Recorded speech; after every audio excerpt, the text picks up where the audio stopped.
Yo. Going. Okay. What's up, everybody? I'm here with a P. I'm here with Spinner Rack. I'm here with my boys, PD and Cal. Hey, what's up, guys? What up? Ready to Today, rock, people. hey, today we're talking about Eternals. Was it really a standalone movie? Will it not get a sequel? Let's talk. Is this really just hot air that Marvel is pouring out there so it doesn't look as though they're going to continue a franchise? Let's see what's going on, bros. P, what's your take on this madness? They said the Eternals would return. They just didn't say where. And it seems like no. They're it's I don't know. It's kind of packing it in on this one. They're treating it like it's Kevin Feige's Inhumans. It probably is. So look, this is my take on it. Oh no, sorry, Cal. You want to jump in before I start or what? Go ahead. All right, so this is my take on this, okay? Let's look at the numbers. Just the numbers alone. Right off the bat, China is not letting the Eternals come into the country, right? So that alone is going to hit its popularity, the ability for it to make money back. So with a cast that large and stellar, you do not want to be spending that much money. So probably with Shang-Chi, there's only a smaller cast, not as much of a big name. There, you can probably afford to just do a one shot. But I think Shang-Chi, they're going to probably continue on. It's made money. Yeah. It's done well domestically. Eternals is like it's like a stepchild. Where the heck does this kid go? You're not sure 100%. And it's not to knock any stepchildren. I'm all for you people all over the world. Be proud. But getting back to this is, if you're not going to be able to get into the second biggest market or the biggest market, depending on how you look at it, then what's the point? You're losing half your revenue. You're losing a third or fourth. So either you're going to have to downsize the Eternals considerably and change up the story. Of course, you don't want to lose face and say, I'm getting rid of the director, but just put it on the bookshelf. So I think this is something that the studio may have mooted, so everybody's like, oh, yeah, probably just a standalone movie. And also, there are elements. You have Dane Whitman. He can definitely go on to be on the Avengers on his own. He doesn't have to be there. You can have Cersei, these two alone. They can move on and go places else. They can meet with Thanos. Now you've had this backstory. This is it. I think this is absolutely a fantastic idea. You have somebody with Dane Whitman. You can kick Harrison, who's probably an expensive talent. You have Cersei. You can go with, if they want to continue that love story. That's something they can do. And most importantly, you can get into Avengers, especially with the members-only jacket Avengers. Oh, you said my line, the members-only jacket, the members-only Avengers. Great. So I think it's definitely a good idea. Cal. I agree with you. Yes, thank you. I appreciate it. I thought that, I didn't know what the premise was for the film, and then now that it's been delivered, these were guys you could have introduced within a film with the Marvel Universe characters proper and made them a part of the overall story. I don't know. Hindsight is 2020. I don't know how well these guys carry the film on their own. But you had something like Guardians of the Galaxy that worked, so I think a lot of people were open to seeing where this would actually go. And you do have, you have Kit Harington being introduced as Dane Whitman, not as the Black Knight. So you'll definitely know we'll see him. We'll see him again. That's not a problem, and we'll probably see Cersei again. I don't know about the rest of these people. I don't know about that dude over there who buys the tables from IKEA in the bad outfit. We probably won't ever see him again, but we'll see. Yeah, so I agree with you 100%. Also, wait a second. Let me get in this. You're saying that you're okay with it because you ain't like it. That they didn't do enough. They didn't have enough buzz for you, Mars, and that's why you don't want to see them no more. Everything can be a standalone movie. The Avengers could be a standalone movie. Spider-Man could be a standalone movie. Why don't they do that? Because they want money, and it was successful, right? We just read talking about in that book about was it Story of Marvel Studios, like the idea that the New York office didn't feel that the Guardians of the Galaxy was going to work at all. They're like the song, all that stuff. None of that stuff is going to work, and they had to, they had to dig their heels in, and then it was a success. Now, ultimately, us being like regular, comic guys, it might not have, it might something when you see it in the script form and be like, hey, I don't know about them having a dance off. here, but these are serious characters, so I can get why the New York office is pushing back, but it worked, right? So then what do you say after something works? When you have something that doesn't work, then you say, hey, one and done. One one Howard the Duck movie and we're out. That's it. Even though George Lucas optioned the second one, even though he knew what he had when he finished shooting it. He still optioned it, expecting it to do well, and then just making money off of it. It's just something that people do. Unless you're an indie filmmaker and you're doing your one of one. If you have more story, you do more. And they showed us that they had more story. Unless they're going to do this whole thing where they bring in the new Avengers because of some of the characters they introduced at the end of this movie. And they said the Eternals would return, but we just had to see them come around in these other places. Here's the problem with this movie, and I see what you're trying to get to. I see the things you're making of it, and I don't appreciate it personally. Already, you don't appreciate that?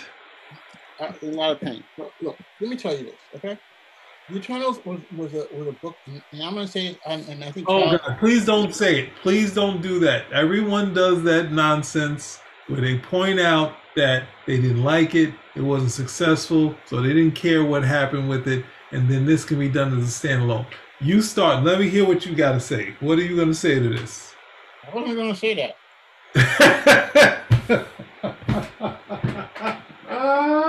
So what are you going to say?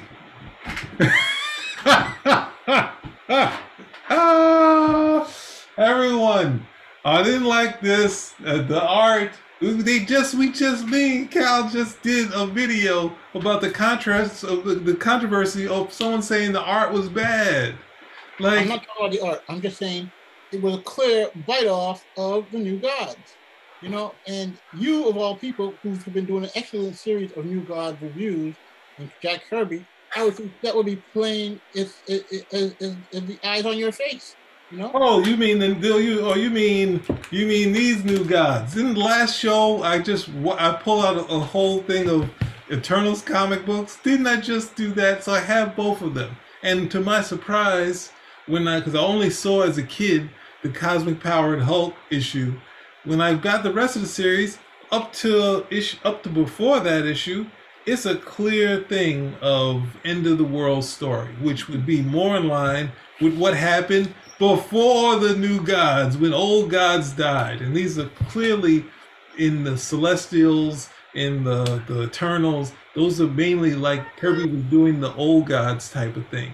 And the whole the desolation type, you know, the apocalypse type of thing to lead to the new world. But it was a fun sort of series. There was some humor to it. It's humor that Hollywood would probably like to do, playing off all the myths, but they ain't do that. They could have done that stuff instead of what they did. So go back to your complaints about the Jack Kirby's Eternals because it's too close, because they're gods. And the fourth world of gods, that sort of thing. Let me turn so you can see. Well, this may be good for DC, though, finally, or Warner Brothers. They can actually see what usually happens is Marvel looks at what DC didn't do well and says, okay, let's correct that and we're going to do our own stuff. And because DC, they'll come out, oh, we did this, people didn't like it, all right, we're not doing it anymore. Like, no, we're just going to fix this. Okay, great. We got a hit. So maybe Warner Brothers can finally do that. Like, what did they do? Okay, this is what didn't work. Okay, great. We got a hit. Maybe we can actually see them turn it around. Yeah. Well, I mean, the problem with Eternals is just trying to be too politically, I don't say correctly. It's trying to just. It's okay to say it. It's okay. Bring some of that review that you did for No Time to Die to here. I like that, Mars. Can you bring that right here? You're right. You're about to. They were checking off boxes, and they checked too many off in this thing. Trying not to piss anybody off while they were doing this movie, and they checked boxes that weren't even in the Kirby series. All I'm just saying is that I didn't like the comic when I was growing up. I wasn't crazy about the Guardians of the Galaxy, and yet the Guardians of the Galaxy at least connected with me. Probably the music was a big, probably the way the actors they got. But this one, all I wanted to do was just see Dane Whitman. That's what I wanted to see. Just show me Kit Harington. The rest of them just did not stand out. Wait a second. You're saying you didn't want to see Cersei? You didn't want to see Salma Hayek? You want to see they look great, but I'm just saying. You don't want to see Angelina Jolie? You wanted to see Dane? I'm just saying that. Was it Gemma Chan? Was it Gemma Chan? You didn't want to see her? You're going for. I mean, I understand if you don't want to see little David Caruso on there. I understand that, but at the same time, you don't want to see the other babes in the movie. They're great. In fact, over Dane, what do you want to see Dane? Look, what I'm trying to say is that in terms of stories, I wanted to see the stories of the Black Knight. In terms of this, in terms of Eternal, I personally thought that the character I really wanted to see was not Cersei, was you just said her name, Angelina Jolie. She stole the show. She stole the show. Her acting, her presence, you're like, yo, this chick is off the chain, but she can hold it on. It was great. You know what I'm trying to say? Her characterization, there was something to be had. What happened to her in the movie? I wasn't too crazy about that, but I thought her character, when she fought, when she stood, when she did, she was absolutely great. And if they could do that, but the way what they did to that character, I think was a travesty. What they did to Icarus looked fantastic, but they didn't build up about some of those characters. You know, they hit this whole other subplot, and which I was not too crazy about, and that will be in our review when we talk about it. But just getting back to this wasn't a story that I was really crazy with itching to die. I did see it when it came out, but it wasn't itching. Oh my gosh, the Eternal was one of the things I have to see. Oh, you know, the same thing I said with the Guardians of the Galaxy. At least the Guardians of the Galaxy, when you got in there, it delivered, and that was a key word. If you come into a movie, especially when you're skeptical about it, and it delivers, yo, that's when you're like, oh my gosh, that's pretty good. So let's stick with that point. How? Can't disagree. Okay, so again, we're batting 100, Peter. You're batting like 10%, bro. You're swinging it up. You're saying we got the Peter's not directly disagreeing with you. If you're not with us now, you're against. How many times have I told you that? You're not with us. You're with the terrorists. If you look at this, the part of not delivering is on Marvel Studios. That's the issue. If they don't deliver on something like we always go to Ant-Man 2, it's on them for not hitting the mark, right? Not Kirby. And the thing is, yes, you can say there's some soft things about the Eternals. You can say some things about some issues with it. But at the same time, if you utilize this many, I mean, you had stuff like, you know, at some point the X-Men wasn't successful, and look at the X-Men. And the new X-Men weren't successful. And look, at some point it took once you got the right take on it. And the right take was utilizing the stuff that was in the concept from the beginning. So, like, that's the thing. You don't have to say, hey, well, the new guys, oh, Wolverine, because I think that's what Rob Liefeld was saying. Oh, this guy with the claws, that's cool, and Colossus and Storm and the International. It's like, no, it didn't hit. What did they do? They added more mutant stuff in there. They kept some of the stuff that Neil Adams did. They threw that in there. Everything from the original series, and slowly started to bring back those original characters.